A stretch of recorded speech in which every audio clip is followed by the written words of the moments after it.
আজকে আমার বিয়ে। সব নিয়ম মেনেই সঠিকভাবেই আমার বিয়ে হয়ে গেল। কিন্তু বিয়ের প্রথম রাতে আমার স্বামীকে আমি আমার কাছে আসতে দিইনি, কারণ আমি অন্য কাউকে ভালোবাসতাম। আমার ব্যবহারে আমার স্বামী খুব উদাস হয়ে পড়ে, কিন্তু সে কিছুই বলে না আমাকে। আমার তার প্রতি আমারও কোনো টান ছিল না।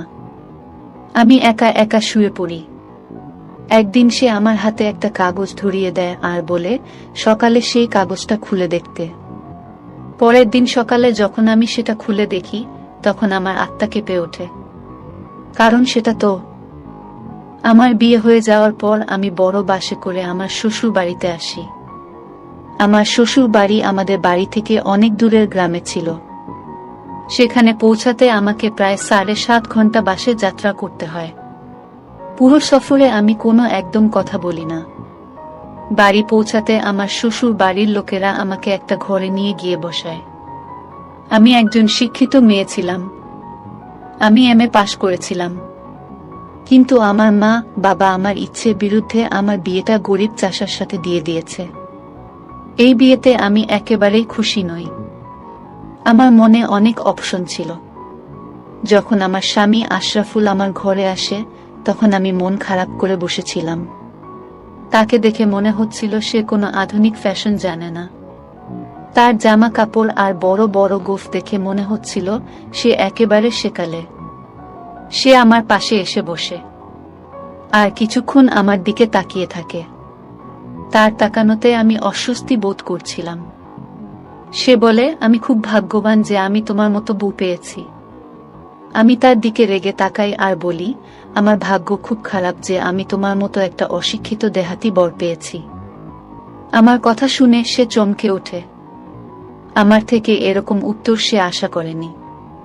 তখন আমার মাথায় আগুন জ্বলছিল। আবার অনেকবার বারণ করা সত্ত্বেও আমার মা বাবা এই ছেলেটার সাথে আমার বিয়ে দিয়ে দেয়, কারণ সে আমার এক দূর সম্পর্কের মাসির ছেলে। মা বলেছিল, আশরাফুল খুব ভদ্রসভ্য আর ভালো ছেলে, রোজগার পাতিও খুব ভালো করে, তুই ওকে বিয়ে করে সুখী হবি। কিন্তু সুখের জন্য কি শুধু ভদ্রতা টাকা পয়সাই যথেষ্ট? আমার মনের ইচ্ছের কোনো দাম নেই। আমার মনের ভিতর অনেক রাগ জমা ছিল। ইচ্ছে করছিল আমার সব রাগ অভিমান আশরাফুলের উপর উগরে দিতে। আশরাফুল আমার দিকে তাকিয়ে বলে, তোমার কি হয়েছে বলো? তোমার মা কি তোমাকে বিয়েতে তোমার পছন্দ মতো জিনিস কিনে দেয়নি? সে হয়তো ভাবছে যে আমি এখনো বাচ্চাই আছি। ছোটবেলায় আমি আমার মনের মতো জিনিস না পেলে সবার উপর রাগ দেখাতাম, ওর মনে হয় এখন আমি তেমনটাই করছি। আমি বলি, ব্যাপারটা যদি জিনিসপত্রের হতো তাহলে আমি সহ্য করে নিতাম। তুমি একবার গিয়ে নিজের চেহারাটা আয়নায় দেখো তো। তুমি কি আমার বর হওয়ার যোগ্য? না তুমি দেখতে ভালো, আর না তুমি লেখাপড়া জানো। আমার মা বাবা আমার জীবনটা একদম নষ্ট করে দিল। আমি কাঁদতে শুরু করি। আশরাফুল চুপ করে যায়।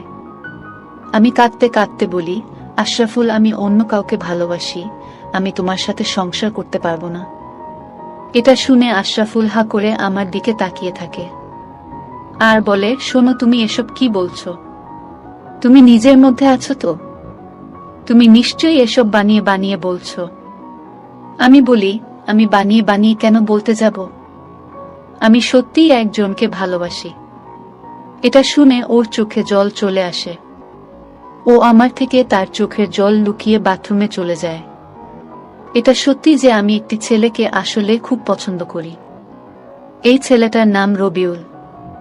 কলেজে যাওয়া আসার পথে বাস স্টপে তার সাথে আমার আলাপ হয়। সে রোজ আমাকে দেখত। তারপর সে আমাকে তার নাম্বারটি দেয়। বাকি প্রেম ভালোবাসা সব ফোনেই হয়। অনেকক্ষণ পর আশরাফুল বাথরুম থেকে বেরিয়ে আসে।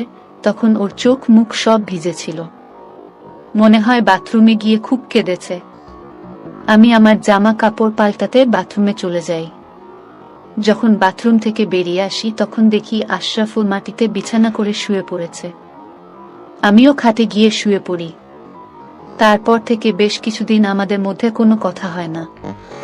আমি ওর সাথে কথা বলার চেষ্টা করি না, আর ও আমার সাথে কথা বলার চেষ্টা করে না। ও সকাল বেলা উঠে খেতে চলে যেত। যখন বাড়ি ফিরত তখন ওর গোটা শরীর ঘামে ভিজে থাকত। মনে হতো সারাদিন খুব পরিশ্রম করত। যখন বিকেলে ঘরে আসতো তখন আমি ওর থেকে মুখ ফিরিয়ে নিতাম। তারপর স্নান করে ফ্রেশ হয়ে আসতো, তখন আমাকে বাধ্য হয়ে আশরাফুলের সাথে এক প্লেটে খাবার খেতে হতো, কারণ এটা আমার শ্বশুরবাড়ির নিয়ম ছিল। আমি আশরাফুলের সাথে এক প্লেটে খাওয়া একদম পছন্দ করতাম না। একদিন আমি অর্ধেক রুটি খেয়ে উঠে যাই। তারপর থেকে আমি যাতে পেট ভরে খেতে পারি তার জন্য আশরাফুল রোজ অর্ধেক রুটি খেয়ে উঠে যেত। ও সারাদিন এত পরিশ্রম করত, তবুও রাতে পেট ভরে খেতেও পেত না। কিন্তু তখন এ নিয়ে আমার কোনো আফসোস ছিল না। আমি শুধু সারাদিন রবিউলের কথা ভাবতাম। ও আমার ফোনটা আমার কাছে থেকে নিয়ে নিয়েছিল, কারণ এই বাড়িতে মেয়ে বৌদির হাতে ফোন রাখতে দেওয়া হতো না। আমার ওনার সাথে কথা বলতে খুব ইচ্ছে করত, কিন্তু আমার কাছে কোনো ফোন না থাকার কারণেই আমি ওকে ফোন করতে পারতাম না। ওর সাথে কথা না বলে আমি আর থাকতে পারছিলাম না। তাই একদিন আমি আমার সব মান সম্মান খুইয়ে আশরাফুলকে বলি আমাকে ফোনটা দিতে।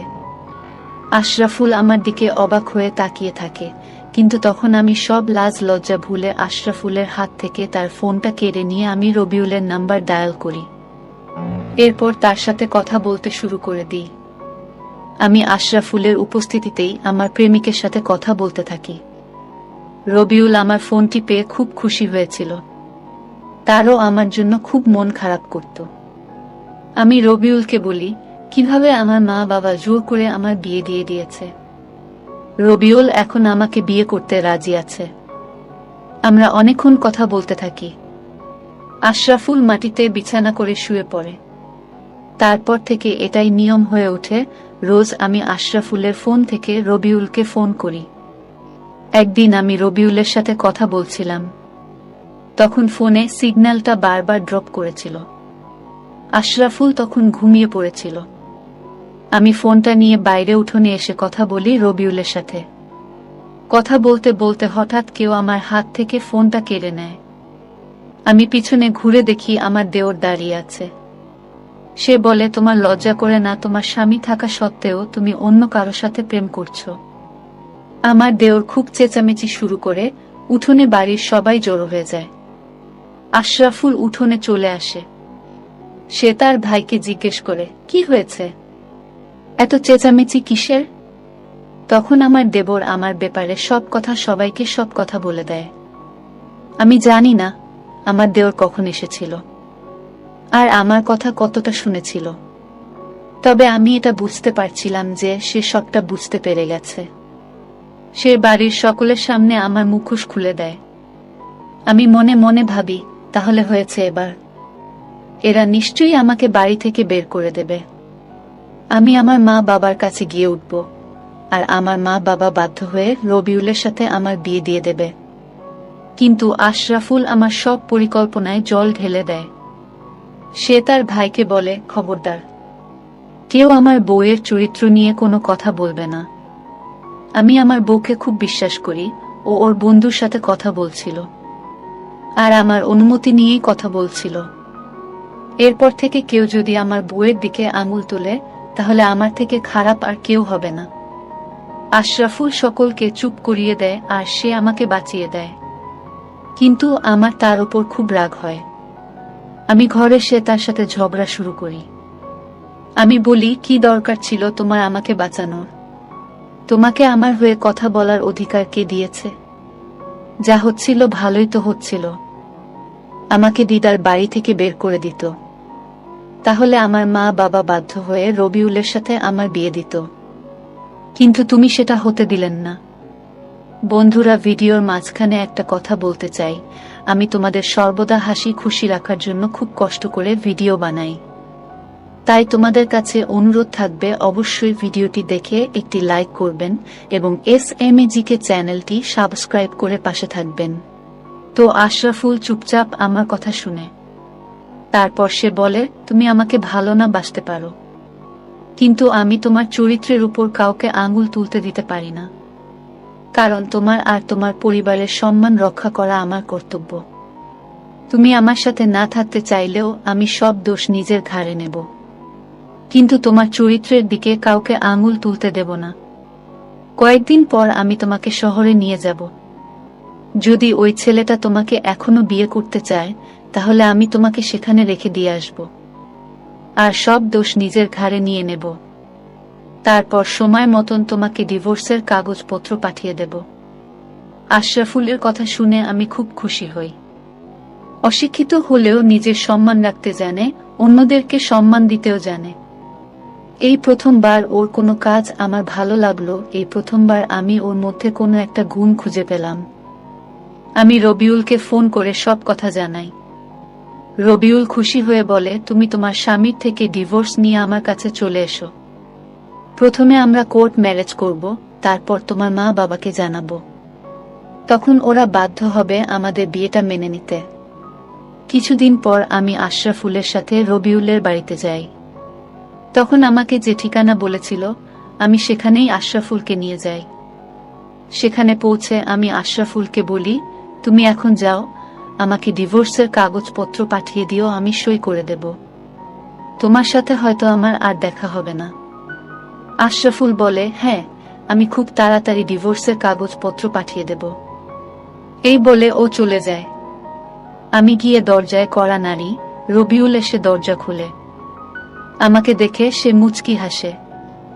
আমি ঘরের ভিতরে ঢুকি, কিন্তু উঠোনে এসে দেখি পুরো বাড়ি ফাঁকা। ওর বাড়ির লোক কাউকে দেখতে পাচ্ছিলাম না। কিন্তু রবিউল আমাকে বলেছিল, ও আমার ব্যাপারে ওর বাড়ির লোকেদের সব কথা বলেছে। আমি রবিউলকে জিজ্ঞেস করি, তোমার বাড়ির লোকেরা কোথায়? রবিউল বলে, তুমি ভেতরে চলো বলছি। আমি রবিউল সাথে একটি ঘরে যাই। সেই ঘরে গিয়ে দেখি দুজন লোক বসে আছে। একজন আমাকে দেখে মুচকি হেসে বলে, মালটা বেশ ভালো, এর জন্য আমি তোমাকে 3.5 লাখ দেব। এই কথা শুনে আমি চমকে উঠি। ওরা তখন আমাকে নিয়ে ব্যবসা করছে। আমি তখন আমার উপস্থিত বুদ্ধি কাজে লাগাই। আমি রবিউলকে ধাক্কা মেরে সরিয়ে দিয়ে ওখান থেকে দৌড়ে পালাই। আমি মেন দরজা দিয়ে বাইরে বেরিয়ে আসি, আর এই 3 জন লোক আমার পেছন ধাওয়া করে। আশরাফুল তখনও বেশি দূর যায়নি। আমি আশরাফুলকে দেখতে পেয়ে তাকে চিৎকার করে ডাকি। আশরাফুল পিছনে ঘুরে আমাকে দেখতে পায়। আমি দৌড়ে গিয়ে আশরাফুলের পিছনে লুকিয়ে পড়ি। ওই 3 জন লোক আশরাফুলকে এসে বলে, এই মেয়েটাকে আমাদের হাতে তুলে দাও, না হলে আমরা তোমাকে প্রাণে মেরে ফেলব। আশরাফুল কোনো উত্তর না দিয়ে তাদেরকে মারতে শুরু করে। তারপর তারা অন্যদিকে মারতে থাকে। সেখানে অনেক লোকজন জড়ো হয়ে যায়। সেই সময় ওখানে দিয়ে একটি পুলিশের গাড়ি যাচ্ছিল। পুলিশের গাড়ির আওয়াজ পেয়ে ওরা 3 জন পালানোর চেষ্টা করে, কিন্তু ধরা পড়ে যায়। পুলিশ অনেক দিন ধরেই খুঁজছিল ওদের। ওরা 3 জন মেয়েদের নিয়ে ব্যবসা করে। মেয়েদেরকে তাদের প্রেমের জালে ফাঁসিয়ে তারপর তাদেরকে বিক্রি করে দেয়। আমার ভাগ্য খুব ভালো যে আমি বেঁচে গেছি। আশরাফুলের ঠোঁট দিয়ে রক্ত বেরোচ্ছিল। এই প্রথমবার আমি ওর আঘাত দেখে কষ্ট পাই। আশরাফুল আমাকে চুপচাপ বাস স্ট্যান্ড অবধি নিয়ে যায়। আমি লজ্জায় ওর দিকে তাকাতে পারছিলাম না। আমি মাথা নিচু করে হাঁটছিলাম। ওর কাছে নিজেকে খুব ছোট মনে হচ্ছিল আমার। এত ছোট লাগছিল যা বলে বোঝাতে পারবো না। আশরাফুল আমাকে জিজ্ঞেস করে, তুমি এখন কোথায় যেতে চাও? তোমার মা বাবার কাছে? আমি মাথা নিচু করে বলি, আমি তোমার সাথে যেতে চাই। সে আর কোনো কথা বলে না, চুপচাপ আমাকে বাড়ি নিয়ে যায়। আমার বাবা মা আমার জন্য হিরে খুঁজে আমার বিয়ে দিয়েছিল, আর আমি জেদের বসে নিজের সর্বনাশ করতে যাচ্ছিলাম। কিন্তু স্রষ্টার কৃপায় আমি পিছিয়ে গেছি। আমার স্বামীর গায়ে আঘাতের চিহ্ন দেখে আমার খারাপ লাগে। আমি আশরাফুলকে জিজ্ঞেস করি, আপনি ঠিক আছেন তো?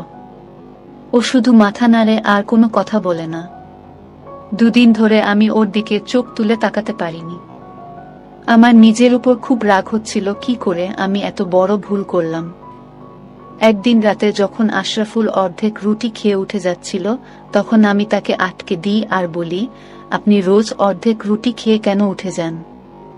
আপনার ভালো করে খাওয়া দাওয়া করা উচিত। আপনি সারা দিনে অনেক পরিশ্রম করেন।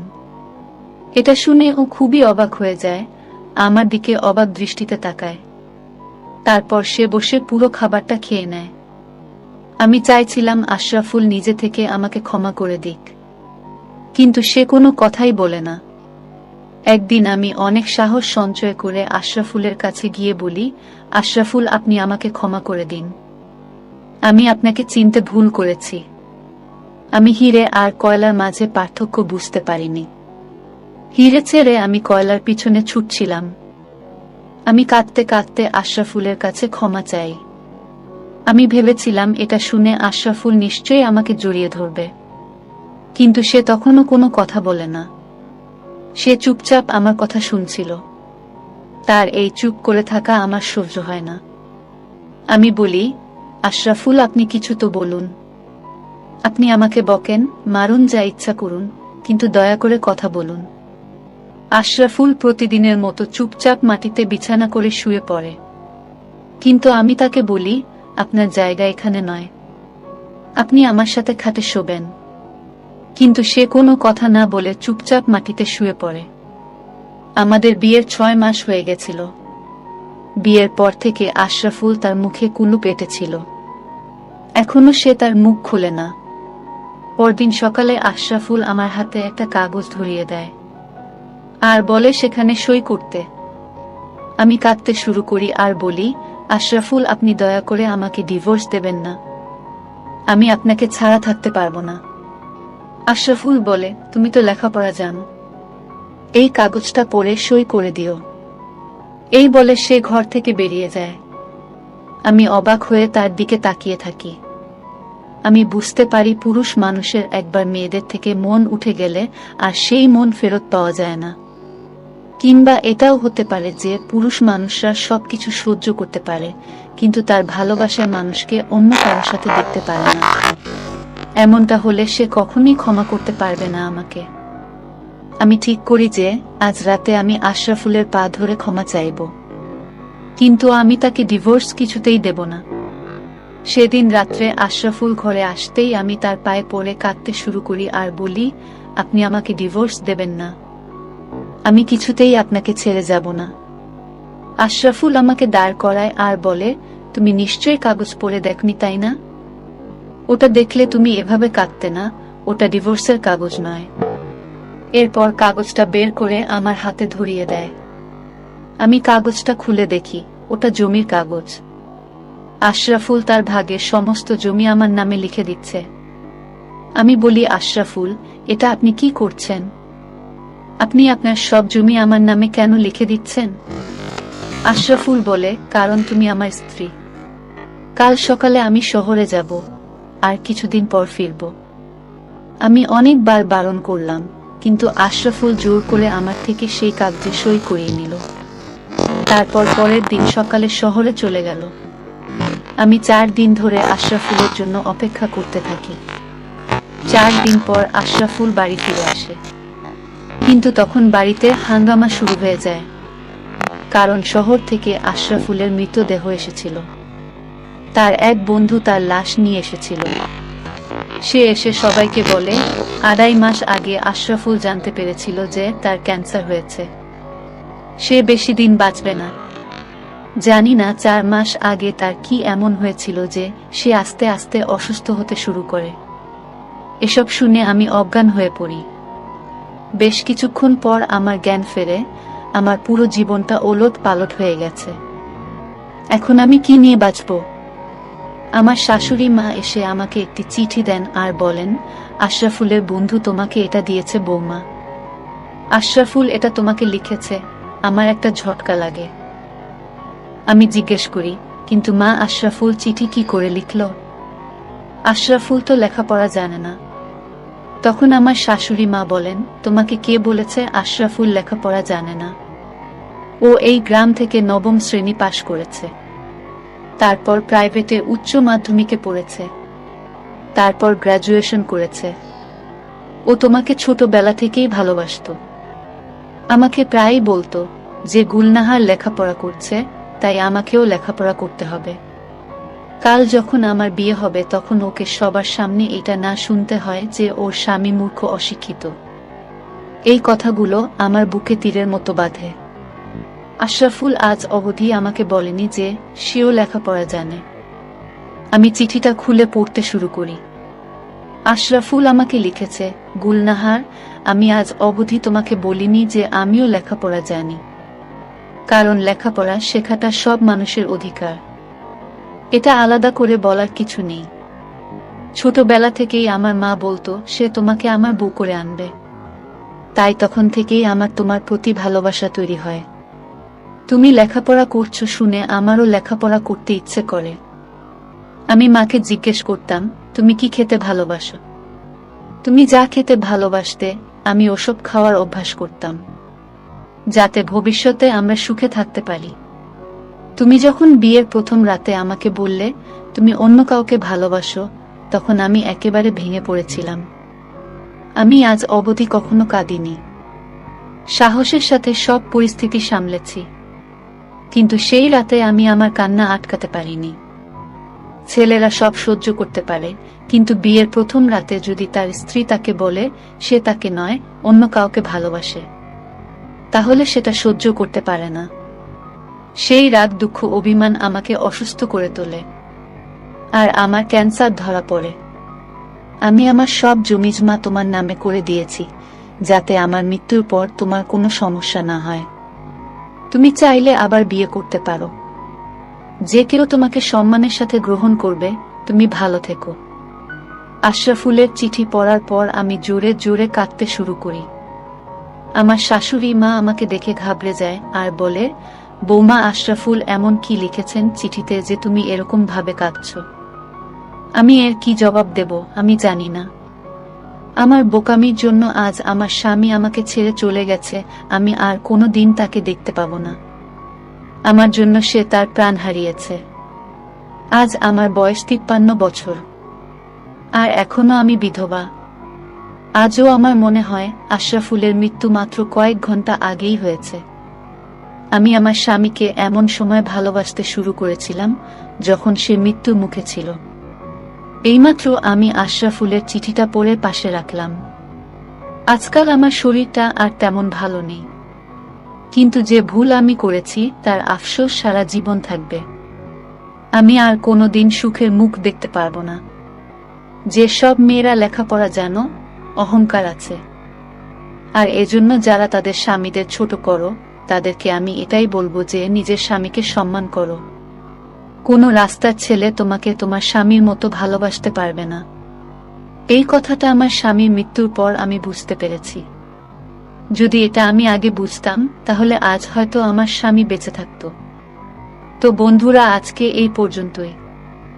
ভিডিওটি দেখার পর যদি তোমাদের ভালো লাগে, তাহলে অবশ্যই একটি লাইক করবেন এবং কমেন্ট করে তোমাদের মতামত জানাবেন, আর চ্যানেলটি সাবস্ক্রাইব করে সাথেই থাকবেন।